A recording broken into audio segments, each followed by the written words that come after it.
Hi. All right.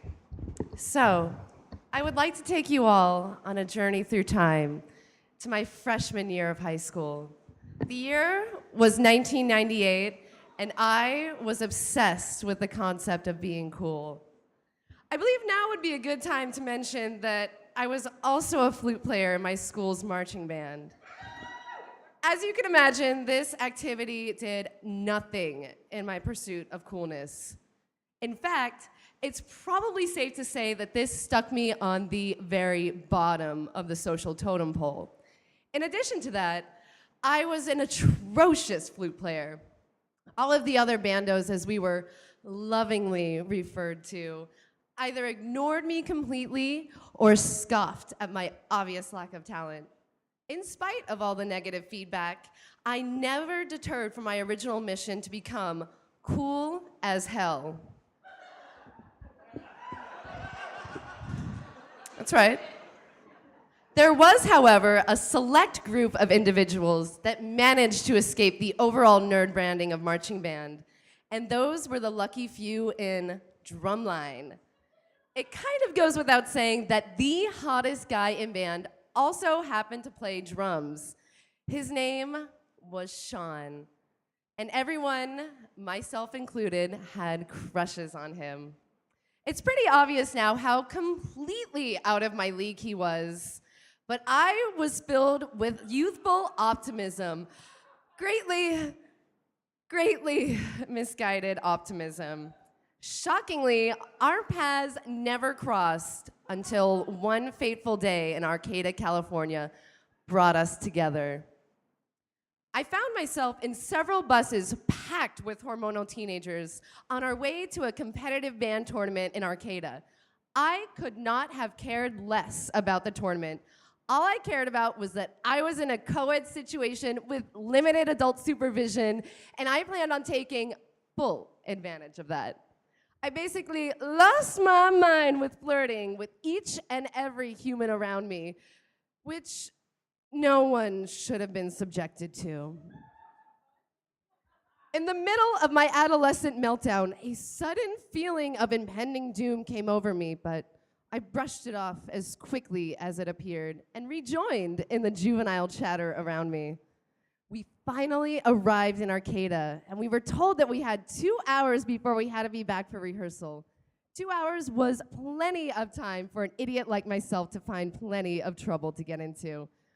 All of a sudden, my teenage schemings were interrupted when I felt 2 hands underneath mine lifting me up off the ground.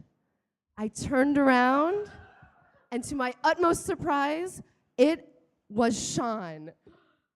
He then proclaimed, "You're so light." I couldn't believe it. I couldn't fucking believe it. By this time, other students had noticed our interaction and had started to pay attention. In a burst of misplaced confidence, I just decided to fucking go for it. I giggled and said, "Put me on your shoulders," which seemed like the surefire way to get to a toothy makeout session, followed by an over-the-pants hand job. My current good fortune seemed infinite. Not only was the hottest guy in band paying attention to me, but he was making physical contact. I now had everyone's attention and could feel their eyes burning me with jealousy. I could not have been cooler, and I felt like I had performed every single Mortal Kombat fatality on all of my fellow bandos. There I was, sitting on top of Sean's shoulders, much like a level 12 war wizard rides their dragon into battle, when he started to run. Everything was fine until my world turned upside down and it looked like I was going headfirst into a pile of rocks. I, of course, think that I was about to die, so I did the only logical thing, which was to pee in my fucking pants. I realized all too late that Sean had, of course, done a fake fall and that I wasn't dead and that peeing in my pants was a completely inappropriate response, but it was far too late. I was promptly dropped onto the ground, much like a sack of rotten potatoes. For a fleeting moment, I thought, maybe it's not so bad. But as I looked down onto my high-water jeans, there was no denying what had just taken place. I looked up and stared into the unmoving wet spot on his shoulders that I had made.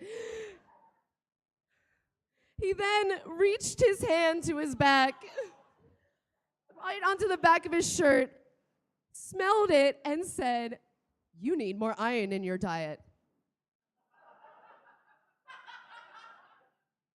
Please keep in mind that bandos were pointing and scream laughing at me throughout this entire spectacle. Somehow, in a matter of mere minutes, I managed to go from a level 12 invincible elven warrior to a loathsome gelatinous cube. In my blind pursuit of coolness, I actually became the most unpopular person in band. Truly, that's something special. This story never made it into circulation at school since no one gave a shit what happened to us bandos, even if it did involve bodily functions. Regardless of who knew or not, you all now know, and what has been heard here tonight cannot be unheard. Thank you, and you're welcome. Sonny Katz.